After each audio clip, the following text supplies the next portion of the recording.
Vou estar lendo aqui uma crônica que tem o título de O Dono do Prego. Gostaria que vocês prestassem atenção, que é uma historinha bem interessante de nós aprendermos até uma lição com essa historinha. E diz assim: um homem queria vender a sua casa. Outro rapaz queria muito comprar aquela casa, mas porque ele era pobre, não conseguia pagar o preço do dono. Depois de muita negociação, o dono da casa concordou em vender pela metade do preço. Ele só tinha uma ressalva: ele continuaria como dono de um pequeno prego cravado na parede em cima da porta da casa. O rapaz achou muito estranho, mas mesmo assim concordou, já que era apenas um prego, algo pequenino e aparentemente insignificante.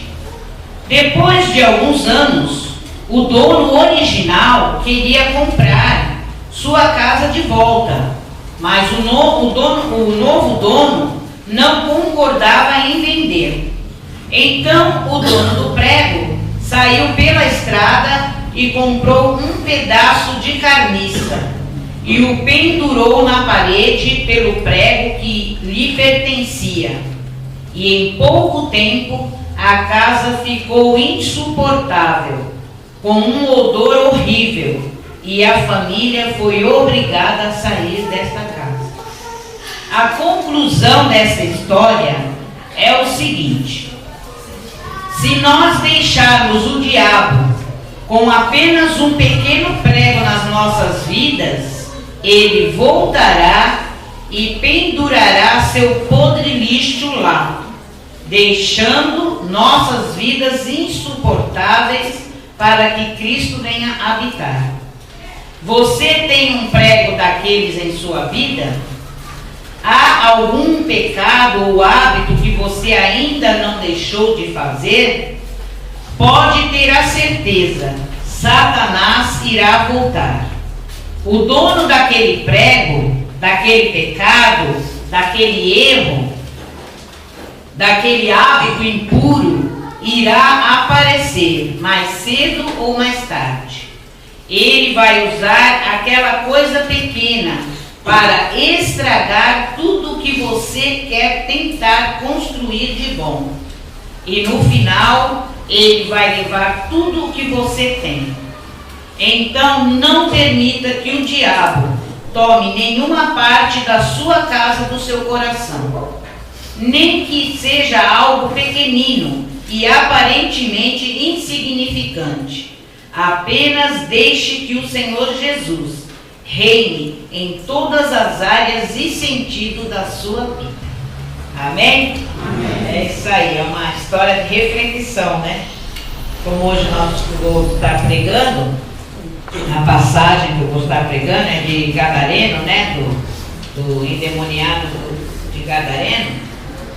Está em Marcos 5, eu vou estar pregando. Todos acharam?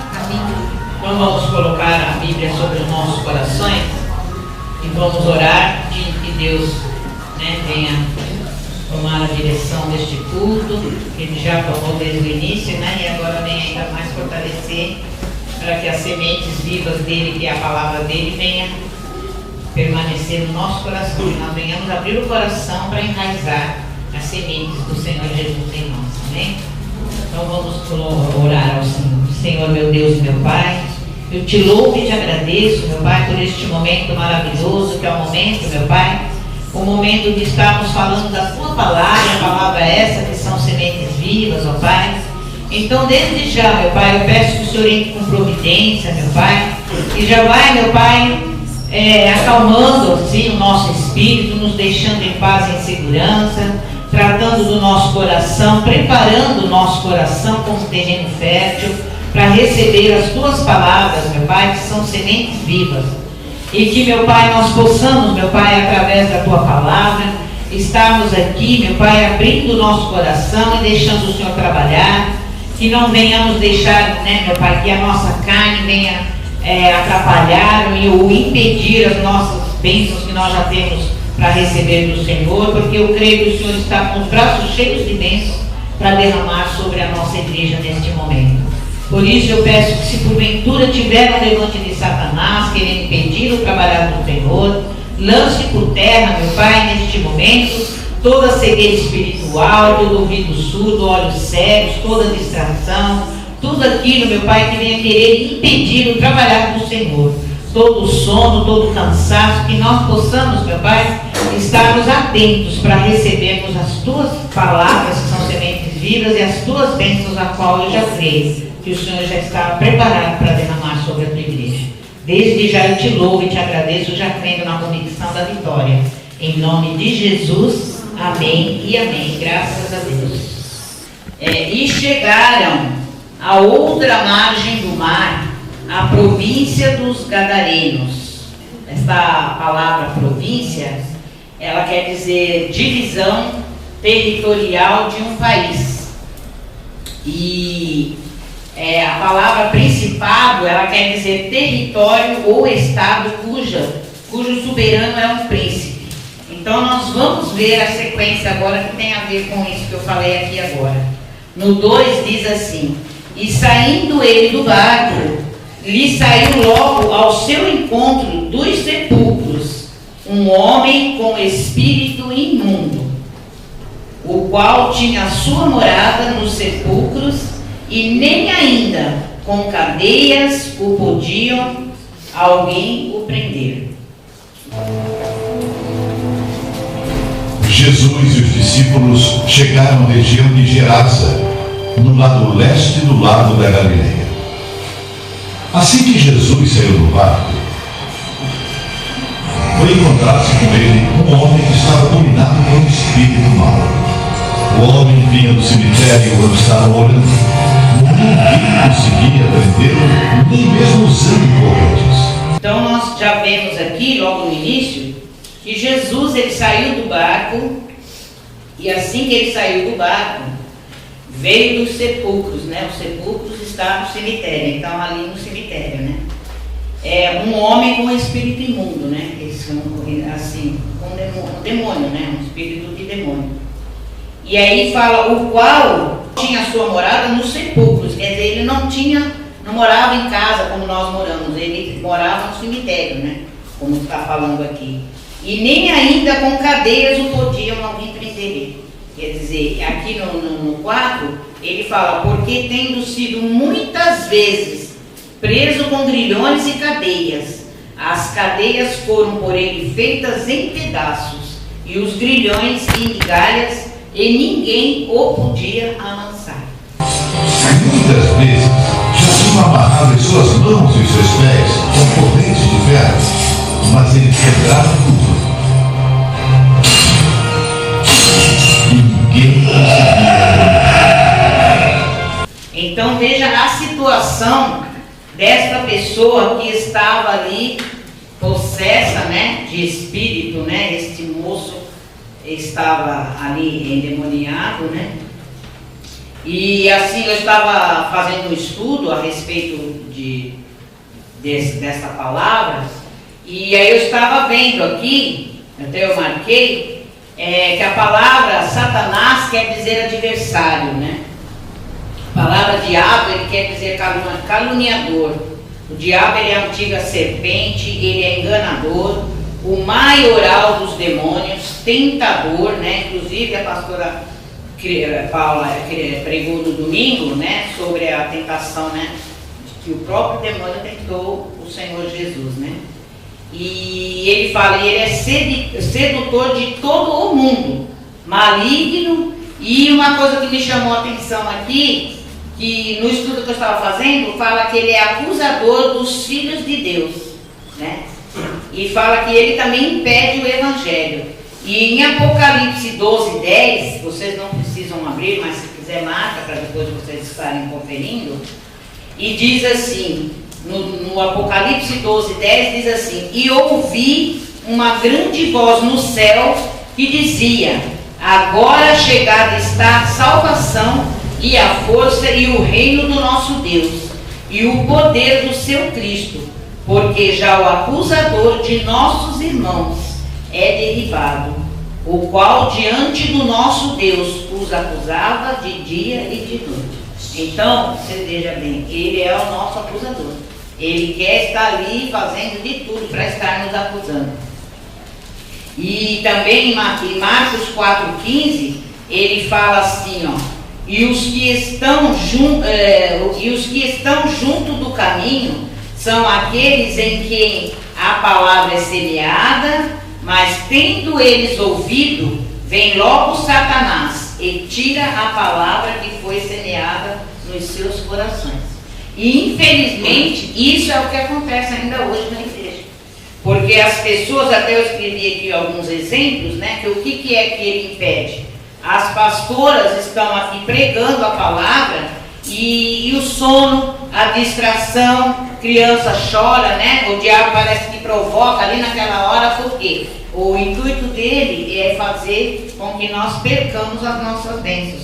É o desânimo, o esfriamento, as tristezas, né? Então a gente às vezes vem para o culto, mas a nossa cabeça está com tantos problemas, tantas preocupações, que a gente não consegue prestar atenção na palavra de Deus. A gente não consegue para abrir o coração. Por isso que é louvado, é preparado para... Porque o nosso coração é como um terreno fértil. Ele tem que ser preparado para poder receber as palavras de Deus, que são sementes vivas, para poder enraizar em nós. Então, a gente precisa prestar atenção, porque o diabo ele faz isso, né? Satanás vem, a gente lança a palavra para vocês, Satanás vem e arranca do coração. Com o quê? Com uma distração, com uma criança que chora, com sono, né? Ou então a preguiça, ou a pessoa às vezes está conversando com o outro, não está dando atenção para o culto, né? A gente vê aqui, no 4, repetindo, então ele fala, ó, porque tem sido muitas vezes presos com grilhões e cadeias, e as cadeias foram por eles feitas em pedaços e os grilhões em migalhas, e ninguém o podia mostrar. E realmente, né, a gente vê que a força do diabo, quando nós não estamos, né, alicerçados no caminho de Deus, ele vem mesmo, e ele vem com toda essa força aqui que a gente está vendo aqui. E aí diz assim, ó, e andava sempre de dia e de noite, clamando pelos montes e pelos sepulcros, e ferindo-os com pedra. Como eu fiz uma reflexão dos 3 evangelhos, porque está em Mateus, Marcos e Lucas, né? Tem numa das passagens que está em Lucas, diz também que ele andava nu. Quer dizer, você vê, esse homem estava tão louco, perturbado, que ele, como fala aqui, ele ficava de dia e de noite clamando pelos montes, ou seja, ele ficava ali gritando, né? Nos sepulcros, né? E ferindo-se com pedras. E nu, né? Imagina, né? Uma pessoa nessa situação, né? E no 6 ele fala assim, quando viu Jesus ao longe, correu e o adorou. Passava os dias e as noites nos montes e entre os túmulos, gritando e se ferindo de propósito com pedras. Ele viu Jesus de longe.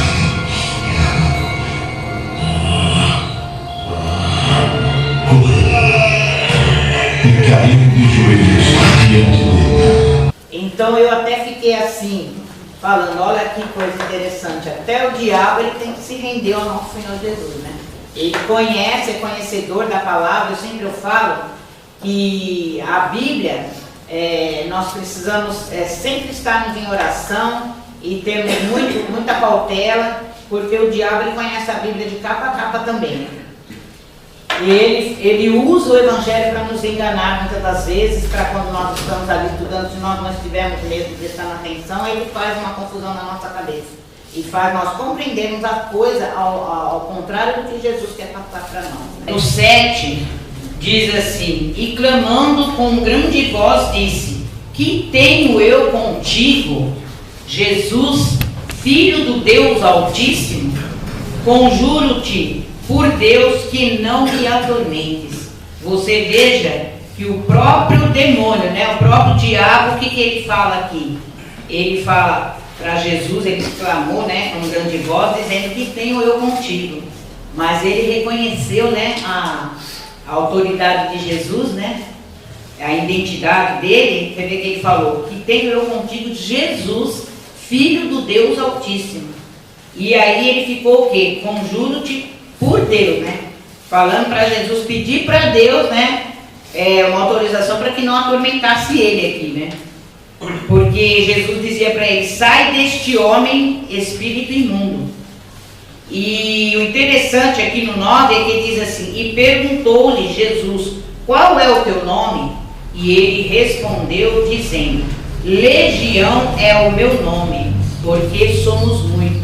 E fazendo esse estudo, eu estava vendo que no exército romano, uma legião ela era composta de aproximadamente 6.000 soldados. Então, legião são muitos demônios, né? E aqui ele fala assim, ó, no 10, né? Ele falou, e rogava-lhe muito que os não enviasse para fora daquela província. Olha que interessante. Por quê, né? Que ele falou, porque ele estava ali e a partir do momento que Jesus tirasse, né, expulsasse o demônio daquele homem,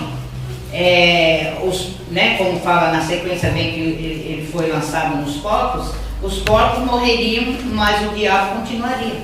Ele comandava esses demônios, essa legião, comandava esse território ali, né? E como fala aqui que principado é o território ou um estado cuja soberania é um príncipe, então ele estava ali comandando aquelas terras ali. Então você vê que ele pediu ali para Jesus, né? Rogou, né, a Jesus. Ele fala, rogava-lhe muito que não o enviasse para fora daquela província. E andava ali pastando uma grande manada de porcos. E todos aqueles demônios lhe rogavam, dizendo, manda-nos para aqueles porcos, para que entremos neles. E Jesus logo lhe permitiu. E saindo aqueles espíritos imundos, entraram nos porcos, e a manada se precipitou por um despenhadeiro no mar, e eram quase 2.000, né? E afogou-se no mar. E os que apacentavam os porcos fugiram, amedrontados, assustados, né? E o anunciaram na cidade e nos campos. Então imagina, eles saíram lá na cidade, nos campos, e saíram para anunciar o que tinha acontecido, essa maravilha, né, que Jesus tinha feito. E saíram muitos a ver o que era aquilo que tinha acontecido.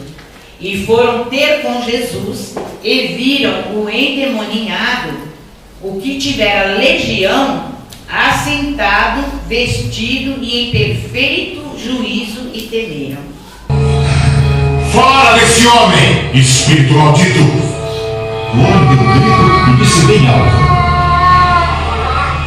o que o Senhor quer de mim, Jesus, Filho do Deus Altíssimo? Imploro em nome de Deus, não me torture. Qual é o seu nome? Legião, porque existem muitos de nós aqui vivendo dentro desse homem. E pedia com muita insistência a Jesus que não expulsasse os espíritos maus para fora daquela região. Acontece que no morro perto dali havia muitos porcos comendo. Os espíritos pediram a Jesus com insistência, deixe-nos entrar naqueles porcos. Jesus deixou. E os espíritos saíram do homem.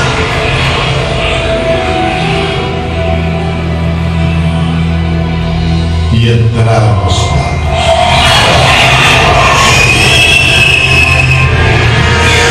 E estes, que eram quase 2.000, se atiraram morro abaixo para dentro do lago e se afogaram. Os homens que estavam tomando conta dos porcos fugiram e espalhavam a notícia na cidade e nos campos. Muita gente foi ver o que havia acontecido. Quando chegaram perto de Jesus, viram o homem que antes estava dominado por demônios. e ficaram espantados porque ele estava sentado, vestido e no seu perfeito juízo. Os que tinham visto tudo aquilo lhes contaram o que havia acontecido com o homem e com os magos. Então começaram a pedir com insistência a Jesus que saísse da terra deles. Até eu estava comentando com a pastora Ana, né, na deve lá, porque quando eu estudo a palavra, eu entro na história, né, eu já estou ali dentro. E eu falei para a Ana assim: Ana, veja só que coisa maravilhosa, eu falei. Quando ele foi curado, ele já tomou banho, se limpou, se perfumou, estava de terno e gravata.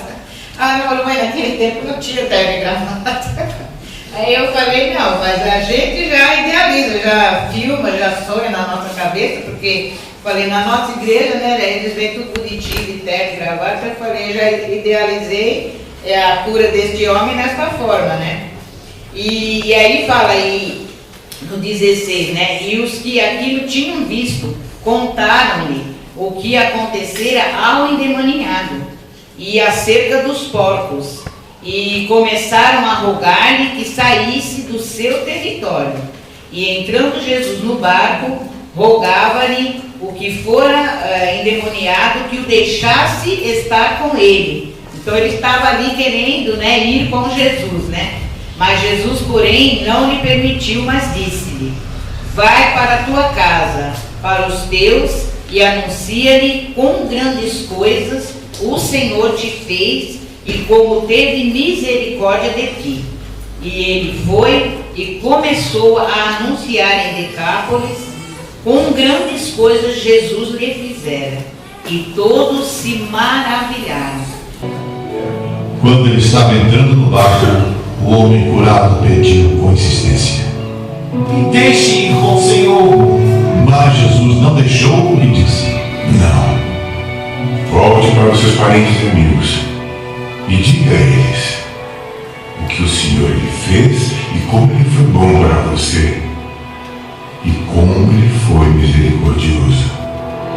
Então ele foi embora e contava na região das 10 cidades o que Jesus tinha feito por ele. E todos ficavam impressionados. Então a gente vê que até tem uma passagem, né, que até marquei, né, no meu livrinho, em Mateus 17, 21, fala assim: mas esta casta de demônios não se expulsa senão pela oração e pelo jejum. Esta passagem é a do endemoniado de Gadareno, que está em Mateus, né? Então eu fiquei analisando aqui, no nosso caso, que somos pastoras e os obreiros, né, quando nós fazemos a libertação, no nosso caso é com oração, com jejum e com a autoridade do poder que tem no nome de Jesus. Porque sem essa autoridade, os demônios vão dar risada na nossa cara e vão bater em nós, né? E em Marcos também tem uma passagem que fala do jovem lunático, Marcos 9, 29, diz assim: Jesus disse: esta casta não pode sair com coisa alguma, a não ser com a oração e com o jejum. E nós, né, pastores, hoje obreiros, também no precioso nome no poder que tem o nome do Senhor Jesus. E é isso mesmo. Quando nós oramos e nós jejuamos e nós vamos orar por algum irmão que às vezes está com problema espiritual, a gente expulsa o demônio e ele sai e cai por terra pelo poder do jejum, da oração e do nome de Jesus. Se não for assim, nós não temos como libertar as pessoas. E isso é o que tem acontecido na nossa igreja, e glória a Deus, que tem sido maravilhoso, né? E Deus tem trabalhado e tem abençoado a nossa igreja, os nossos jovens. E assim a gente fica muito feliz em estar fazendo os propósitos que a gente faz uma vez por mês, e a igreja está abençoada como tem sido até aqui, até agora. Então eu estou maravilhada, né, com o Senhor Jesus por tudo isso, e eu quero agradecer a Jesus por isso, amém? Então vamos dar uma salva de palmas.